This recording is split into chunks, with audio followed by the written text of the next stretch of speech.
I really hate this book, Cracking the Coding Interview. This really is seen as like the Bible for software engineering interviews. It's seen as something that every software engineer needs to own, but I feel like it's been really outclassed in the past few years. And it's not really because I hate these questions or these interviews, but it's because this book, even though it's a pretty good question bank, it's horrible for a beginner and teaching the fundamentals. I'll divide this into 3 sections to explain my reasoning and alternatives for each. The first one is that it's just really hard to learn from Cracking the Coding Interview. Look at this chapter trying to teach you trees and graphs. Graphs and trees are some of the most complex, the most fundamental data structures of computer science. And trees are so important and so commonly asked during interviews that you can almost guarantee to see them in like 90% of them. So this chapter covers 5 things that could literally be their own chapter each. Trees, heaps, binary search trees, graphs, and all the algorithms associated with them. They present them as a very basic introduction to these concepts, but imagine you knew nothing about these topics at all. Is skimming this summary enough for you to learn the basics and the concepts? It's like 6 pages long, and each of these concepts could be their own chapter. I didn't even know what heaps were until they showed up in a LeetCode question. I think you get my point. There's other examples of this in the book, but it's just not very beginner friendly at all. The better alternative is, of course, Elements of Programming Interviews in Python, but I cannot emphasize enough how much better of a book this is. So if you take a look at the book's explanation for trees, okay, it's not amazing, there's not examples, but there's a lot of detail here. And there's even a TLDR section that goes over some of the main things you just read for you to reference later. And most importantly, there's a separate chapter for binary trees, binary search trees, heaps, and graph, which is how it should be. Because even though these data structures are related, they all warrant their own chapter and own drill downs into their concepts. The second thing is that the questions in this book are good, but the answers are just way too wordy sometimes. This goes back to my advice to only interview in Python and never in any other language. Look at this question here,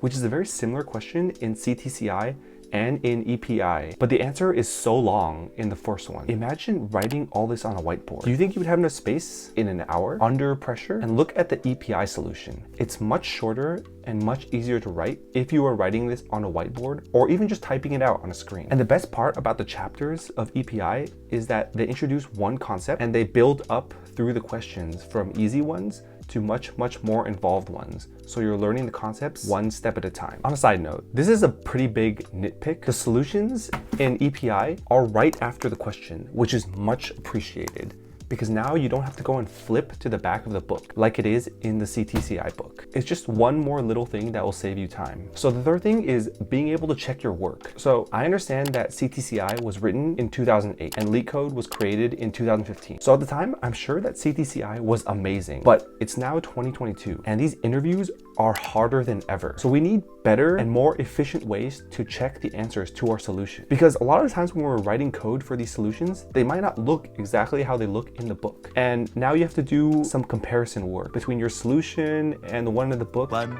hour later. Whatever. It just takes more time than it needs. So in CTCI, to verify your work, you can create your own test cases if you want, but now you're just wasting unnecessary time. You could also go online and research the answers, but again, you're wasting time that you could be doing on other things. And again, the better alternative is this book. Why? Because they have an offline grader you can download. You can write, run, and do every single question in this book offline. And let me tell you how useful that is. The first time I bought this book and I downloaded the online grader, I realized I should have just done this from the beginning.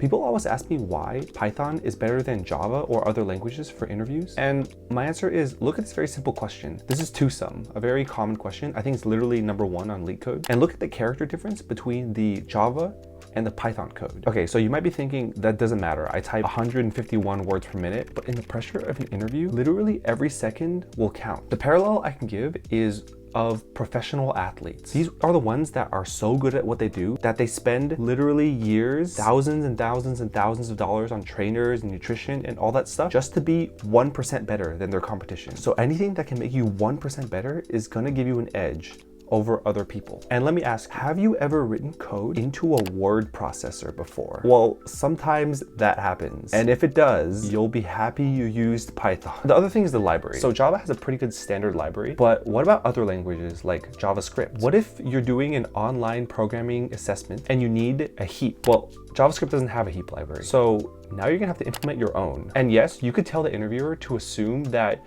you have a working heap library or something, and it probably will be fine. But a lot of times the interviewer will want you to run code and pass test cases on the spot. And even worse, a lot of companies are switching to online assessments because they have so many applicants that doesn't require a human at all. It just grades you like how LeetCode does, and you have to pass test cases. And in Python, there's a library you can import for all of this. Even though I still hate these interviews, like many of you, I still want to make this process as easy as possible. And let me know if there's anything software related you want me to talk about.